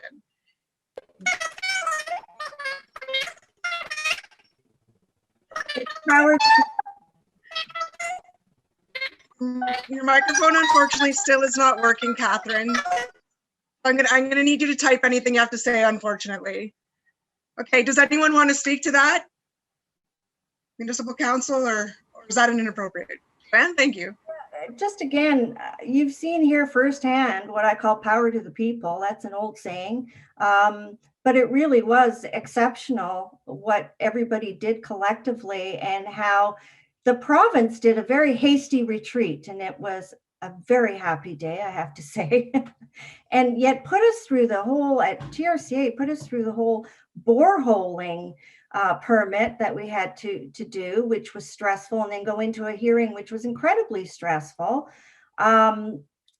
It was just, and really they knew. Before we went into that meeting about the permit for the borehole, they gave money to that PC party. Here you go, more where that comes from. So they knew. And yet they put us through that process, and they knew that we were going to have to then come forward with a permit for the site or an agreement for compensation. And they knew that too, but they made us go through the whole process. But thanks to collectively, what the public done in groups like all of yours out there, you did a fabulous job in raising awareness and making people angry, getting them angry and getting them motivated. And that's what we have to do in the next election. Okay, great. This comes into another question I had from the audience, but I saw that Joanne had her hand up, and then also Peter had his hand up, and Peter's question is specific to this. Joanne, is yours? Are you still with us, or have I lost you now? I'm okay. You're okay? Okay, so Peter, if you're interested in the question, raising your question, go ahead, and then I have another question that kind of fits right into this, so we can move forward from there. So go ahead, Peter. Yeah, well, with everything we've covered, we've touched on with the roads and different things, but I'm concerned now with the large number of trucks coming in.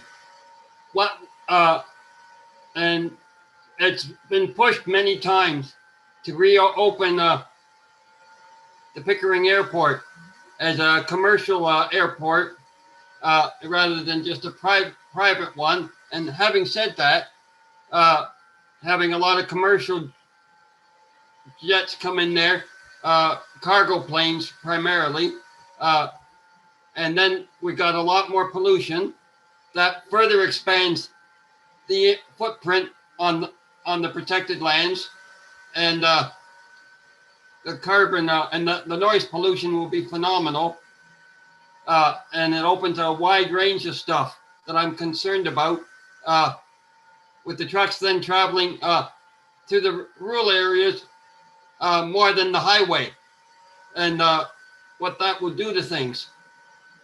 And I'm wondering if there's any sense that anybody's getting related to that issue. Because Amazon will try to expand at some point. If they have success in that warehouse with a chance for easy access through an airport that's right next door to them, it'll just blow everything apart to be considerably more than what they're planning for. Okay, it looks like Lee has unmuted herself, so I'm wondering if you'd like to speak, and then Joanne, did I just see your hand go up as well? Okay. Peter, I think your concerns are really valid. I was really disappointed. I live in Ajax, and Ajax Council, decided to grant Amazon a huge piece of property in North Ajax for a massive warehouse. I think that Durham is kind of that next expansion of industrial growth east of Toronto. And I think you're right that that's going to put pressure on Pickering to create and go through with that airport development. I know that there are folks up there who are still organized and adamantly opposed to the airport. And it doesn't look like this federal government is interested in doing that. I hope that COVID kind of shuts down air travel. I know that might be a pipe dream, but I think for the time being, there isn't going to be any pressure, in the immediate future to develop that airport in Pickering. Thank you very much, Lee. And sorry, Joanne, I believe you also would like to speak to that. Yeah, and it's a good point with the truck traffic and the emissions and what it does to the environment. And unfortunately, Lee's correct. And we've been waiting for years and years to get employment lands filled here in Ajax, went to great lengths to provide that, because you do need a balance, residential, commercial, prestige employment, and you need jobs. However, having said that, the flavor of the month seems to be these warehouses. I don't know how long that will last. I'm hoping not forever, but then we're all shopping online. And during COVID, you've seen that everything sort of sprout out over COVID. With respect to the airport, Yeah, you know, I worry about that too. Landover Landings are still working furiously to prevent that from happening. And what I've kind of seen is the federal government try and get out of that gracefully over time, because there really never was any business case to support it. They've given some to the Rouge Valley National Park, and they've given away more of it, abutting the moraine. So bit by bit, they're getting rid of some of those lands. They expropriated way more than they ever needed, of course, and there have been issues with that. But you know, an airport is costly, and there's all kinds of, as was noted, there are all kinds of issues that come along with that. People are very opposed to that. It's on prime one ag lands. You can't replace that. And it's time that we really think seriously about the importance and the value, not only of our natural capital, as I call it, the value of Greenland, but the value of feeding your population and having wonderful agricultural soil to do that in. To pave that over with an airport would be criminal and very detrimental, as we've seen in the South in with Trump. He would close that border shut in a nanosecond, and you're left trying to provide food for your population. You can no longer fly in a lot of it. So these are things we have to think about and we're not really thinking about. And it's important that you really retain those lands that have the value, and the airport lands are very valuable. Thank you very much, Joanne. Now, I have a couple questions. I have asked for people that unfortunately had to leave before for other webinars. So Aiden has a question. It's not specific to this. Aiden, is your question specific to this? I've asked you, but I didn't believe I got a response.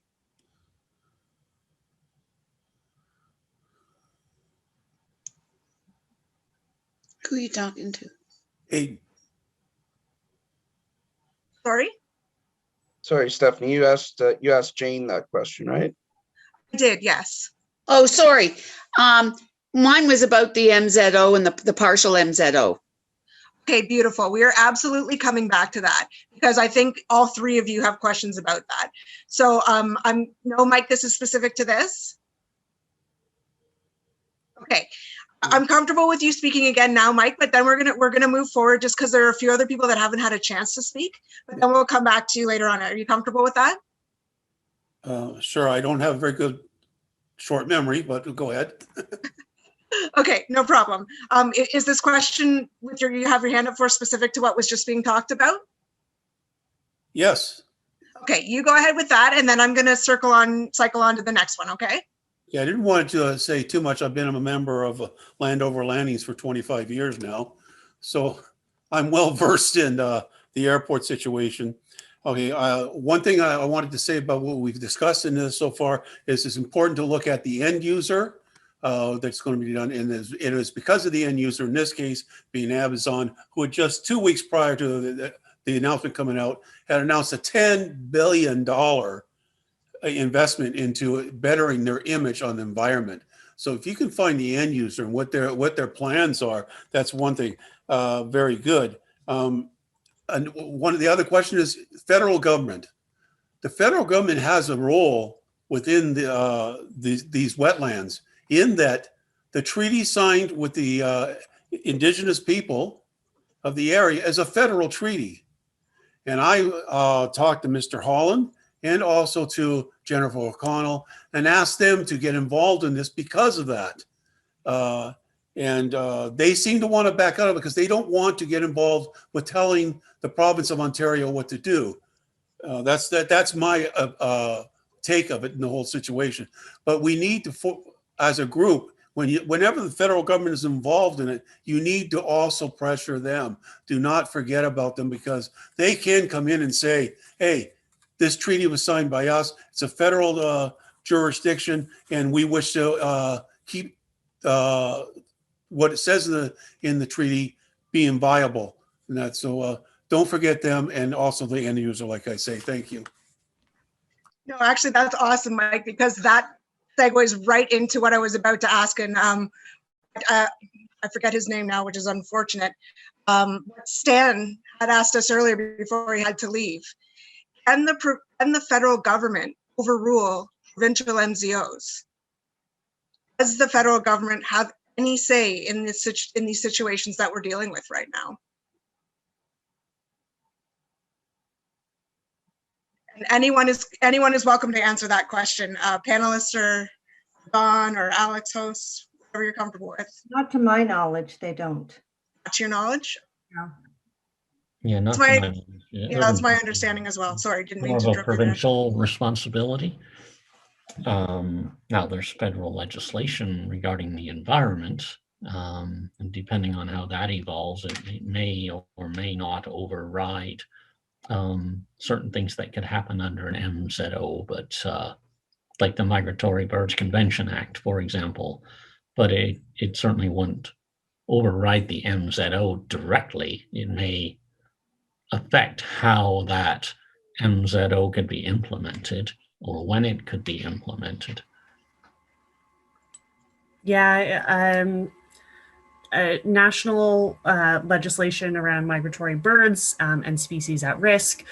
It's never been used to stop development like this. However, it is in the legislation that if critical habitat is being threatened or could be destroyed, that that would be the jurisdiction of the federal government, depending on the species and where they fall into that national legislation. But yeah, other than the slant that Mike presents in terms of consultation with Indigenous peoples, the federal government has been pretty clear that within provincial matters, it is the province responsibility to consult with Indigenous nations. So I think even there, they would shirk that responsibility onto the province. Okay, great. And that's what Aiden and Jane have their hands up for, but I believe Don would like to speak to this specific question now. So I'm just going to check in with you quickly, Don, see if that's the case. Yes, I take note that the Ford government's plans for the 413 are being challenged by a number of municipalities who have asked for the federal government to do a federal environmental assessment because the province has decided to weaken the Environmental Assessment Act of Ontario and proceed with actual construction before even those rules kick in. So there are other ways in, and I think this is at the heart of much of what we've been discussing. The reason why conservation authorities have been restricted, I think, is because they are another democratic voice. We have a society which has multiple different jurisdictions. Municipalities have jurisdictions, provincial governments, conservation authorities, special boards, and federal government, and so on. And that's one of the basic defenses that the public has in terms of trying to deal with the kinds of egregious acts that we're seeing from the Ford government. And that's why at the start of the whole process of the provincial government coming into power, the first thing they did is they got rid of the environmental commissioner. They cut the Toronto Council in half. They went after then the conservation authorities. They've gone after the environmental assessment process, the endangered species process. So the rules that are supposed to be protecting us are the things that they've targeted and said, no, we're going to override those things because it's a Trumpian approach. It's like I'm in charge now, and everybody else has got to get out of the way. And all of these other pieces are part of our defense system, which is why it's so important to support the conservation authorities in their efforts. Why it's so important that the TRCA said no to the permit and said we're only giving this because of duress. And why municipalities are standing up on various aspects of the issues they're facing. The sprawl issues we're facing in Hamilton are being driven by the provincial government to a large extent. And the municipalities, each one of them and together, need to stand up and fight back against that. They're also our representatives. And Ford is not the only elected representative around. Thanks. Man, we have so many good segues coming in here. It's awesome. Oh, Lynn, you want to speak to this? That was an awesome segue for Aiden and Jane, but you go and then we'll head on over to Aiden. I'm just going to quickly say that there was a landmark Supreme Court decision that said that municipalities are the closest political body to the people and therefore could override provincial and federal things. So that has been the case for a while. Not much action has been taken on that, but I know that that's been the basis of a few environmental campaigns that I've been a part of in the past. So. Beautiful. Still an awesome segue, if not better, because this comes right down to, I believe, what Aiden wants to ask. If the province is not going to help us out. Yeah, so, and it's kind of touches on your question from earlier, Stephanie, of, if electoral democracy isn't working, then what, right? Like, so it's kind of like what we're doing now, right? We got to do the electoral democracy and get the Conservatives out, but we also got to talk to each other and do that sort of direct democracy meetings and everything between elections, and also talking to our local officials like Councillor Dyes, who's my councillor here in Ajax, and I know she sits on the region of Durham. Full disclosure, Councillor Dyes, I'm also Lee's husband. So we've met at a council meeting before, but the question I have for you is just sort of following on all the work that we've done with the city of Pickering and getting that partial revocation. Will you now, as part of Durham Regional Council, will you please tell the province that we'd like a full revocation of that MZO? You will not get support of that at the region, of course. I can do that.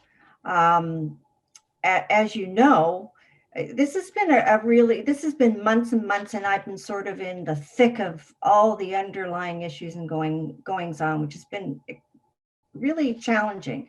So when they were talking about putting the MZO in place, they came to the region, they approached the region and said, I want you to come to some sort of an agreement with the landowner, with Pickering, with Ajax. And the underlying tone of it was a little bit threatening, because if you don't do this, you're not going to get what you want. Now, what that means, I'm not quite sure. So we're not going to get the road improvements that we need. They kind of put on the table something new in their plan on that development. You have to understand that, too, the province now owns a new casino on the Durham Live lands. This has got a lot to do with all of this, okay? So they've dangled another development of a high rise, and if you come to an agreement, we will give you 150 affordable housing units in that high rise, which everybody needs more affordable housing. So there's all of these things going on. When we started to talk about the agreement, Ajax said to the region, okay, you're going to go away with this and work on it, and you're going to bring it back. Okay, I agree with that.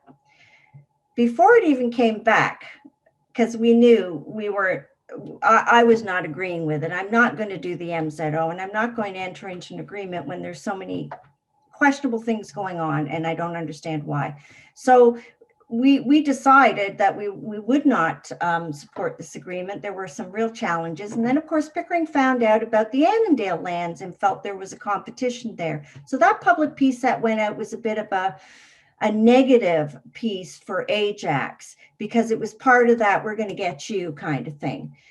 So there's a lot of dimensions to this, and I'm not a conspiracy theorist, but I'm living it and going, what is happening? And who are these people who are telling me to make deals and saying, if I don't, I'm not going to get this, I'm not going to get to that. What is going on? There's something bigger here than I understand, and we'll never ever know. The region is not going to back off that. They are entering into that agreement without Ajax. They didn't tell us they even considered dropping us from the from the negotiations. We were dropped off, I think, at the request of Pickering. which was a godsend, really. And so we didn't have to go through that. But they've entered into this agreement, and they have supported that MZO. So the lands you speak of that are remaining that are part of that wetland, TRCA has looked at them. They've done some work there previously. Those are considered separate because they had divided their land in half. Half of it was for the casino tourist destination development. And that other wetland, I don't think was ever really considered until this year with an MZO. So yeah, we can do that, but going forward, realistically, you have to know it's not going to happen. We know that there's some support over from Councillor McNeil in Oshawa, if you're looking for support on Durham Regional Council.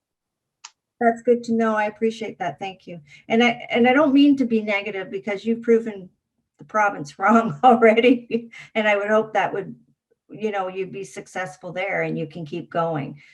Legally, I don't know what the options are. You might have to check that too. But then, yeah, there are organizations that can help you, but we can touch base on that later. Yeah. Fantastic. Thank you so much for answering that. And that was a great question. I believe Jane has a similar question or something along these lines. Am I correct in that, Jane? Yeah, it's Jane Marie. Jane Marie, pardon me, Jane Marie. Stratford, when they were deciding whether to revoke the MZO, some of the councillors wanted to see if they could have partial, to have it for industry, whereas the MZO was issued only for the glass plant.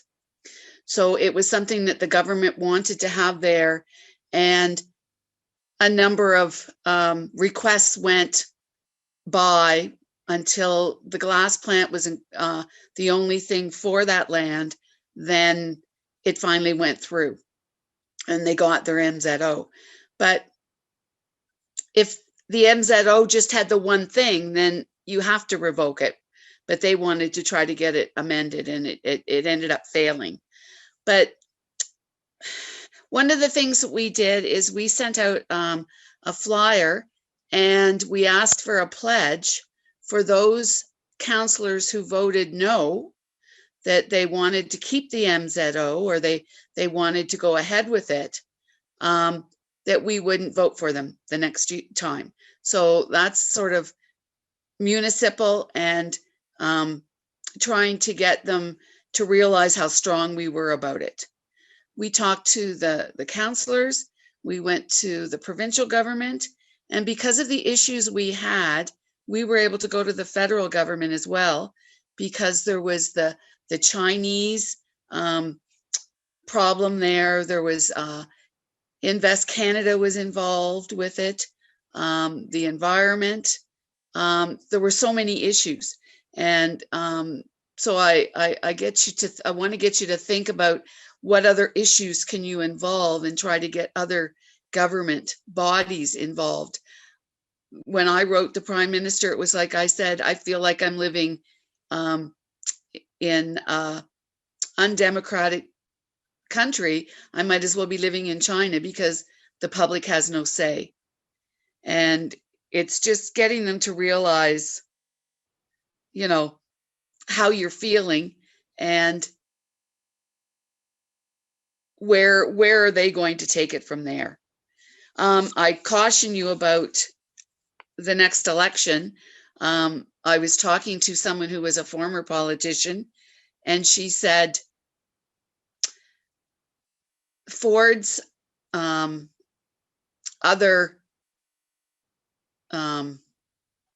other person to vote for other than Ford had more developers in his pocket than Ford did. So it's the devil you know versus the devil you don't know, and you have to get to know who it is that you're voting for, and all you can about them. Thank you. No, that's great. That's great information. I really appreciate it. We do have one more question, but we've been on for quite some time, so I will allow that. I have a question for Devin, but it doesn't need to be on air. I understand we've been keeping you for a very long time. The conversation has been incredibly interesting and informative, and we've had people in the audience saying that as well. So thank you so much to everyone who's come out. Crystal, if you'd like to ask your question or make your comment, I don't want to cut you off before we leave, but I also don't want to keep people too much longer. She's getting late. Thank you so much. I wanted to highlight the importance of the media involvement in having a good team of people who track the media coverage on all levels, whether it's print, TV, radio, and tracking all the different places that it's covered, related topics even, and then making note of those journalists. So when you're making your media releases and sending them out or contacting the media to give them tips for things, you can personalize it to their own related coverage so they feel validated in their own efforts, and you're feeding them information that relates back to their own coverage. As well as once things have been covered, you can also thank them. Being able to create that relationship, it's a huge relationship thing. So having a respectful relationship with the media is so important to get the word out. That's all I wanted to say. No, that's fantastic, Crystal, and thank you. Lee just said that you played a huge role in the media aspect of media outreach for the Province Creek thing, and I am part of Hamilton 350 social media team, but very, very new. So that is very helpful information, and we are trying to encourage organizations and people across the province to work together. So if you have any other advice for corporations, come on, organizations like us, we really appreciate it. I'd love to reach out to you more, Crystal. I have one quick last thought too. I had a crazy idea the other day that reaching out to local colleges, they have public relations programs. So things were so fast paced, I didn't have the opportunity to do so, but reaching out to local colleges with PR students so that they can build their portfolio too. So you're encouraging outside and giving them something that they can gain from it too. So it's not just your give, you have something to gain. If that sounds crazy. Absolutely. Oh, it is a great suggestion. And it kind of comes into what I was going to ask Devin, partially because he is a university student. So I understand, again, we're at our time limit, but I would love to quickly ask Devin, if the shoe protest was your idea, your and Ali's idea solely, or did it have anything to do with what the media was covering in Stratford or other protests? What resources were you using to come up with that, or is that just a beautiful brainchild of yours? So essentially we saw earlier throughout, I think it was the beginning of the pandemic around this time last year, when the Global Day of Climate Action was coming around, the University of Guelph actually put on a shoe strike. And so Ali was she donated her shoes to that, and then she told me, and then the University of Waterloo also did the same thing at the Waterloo Kitchener City Hall. And because I was I was graduating high school then anyway, so I didn't really know of that too much. But then I did see like pictures and stuff like that. And then we were thinking of like stuff that we could do aside from like a Zoom phones app or something like that. So then we thought of doing this shoe strike. And then I thought that it would be a really good way to do something different, and then do something that anyone could help out with, because especially in Durham and in Pickering, the demographics are a lot of seniors and a lot of older people. And so we wanted to include them as much as we could as well, because everyone's voices matters, especially in this issue, because it affects us all. And so we were like, nobody 85 is going to be coming out to a protest and standing with 500 other people, especially in this cold weather. So we were like, if we do shoes, then they can at least get somebody to drop them. Or we had some of the Dumbarton High School students go and do pickups if they weren't able to drive to get them to the drop-off locations. We did pickups. So yeah, I was really just looking at other sort of youth-led movements in Ontario, and then spinning it off on our own take to fit the issue at the time. That's fantastic. And that just kind of feeds right back into what Crystal was saying. Media played a role there. It wasn't the creation of that specific thing. When Stratford did their shoe strike, my understanding is that Guelph was also involved with Zinni and got Zinni, again, I might be pronouncing that wrong, back off out of Guelph. So Guelph helped Stratford with their campaign as well. So I think what we're trying to encourage and what media, like paying attention to the media, is trying to encourage as well. It's never a bad thing to reach outside of your region for help, as well as reaching out to your region. And I love, Devin, that you guys were thinking about including everyone within your area, even people that couldn't make it out, especially during COVID. Even people who can make it out during COVID might not want to. Those shoe strikes are such a great idea. There was an article wrote about a great way to protest MZOs right now. I think it was the National Observer, but they touched in on that, like different communities helping each other. Anyway, now I'm blah, blah, blah, and we're at a time limit, so I'm not going to keep going on. Our host, I believe, has unfortunately left. So would either Jim or Dawn like to speak and get us out of this? Yeah, I'd just like to say thanks to everyone. It's been an engaging conversation. I think it's been very informative. I hope everyone got something out of this. Obviously, there are a lot of passionate people here and a lot of people that care a lot about the environment. And if there were a lot more of us in this world, our world would be a much better place. And I really do also hope that, unfortunately, we reached out to the Mississaugas of Scugog Island a little bit too late, and Kelly, the chief Kelly LaRocca, was not able to join us, which I think is very unfortunate. And it's something that I think in the future we're going to have to think of first, so that we don't neglect our important Indigenous people who have done such a good job of maintaining the environment over a prolonged period of time, recognizing that you don't foul your own nest. I think everyone here knows that, and I think we need to spread the word. So thank you all for your involvement, all of our audience members and our panelists. It was excellent, and we really appreciate it. So I hope everyone has a great night. Thank you all that were involved in this, and take care, everyone.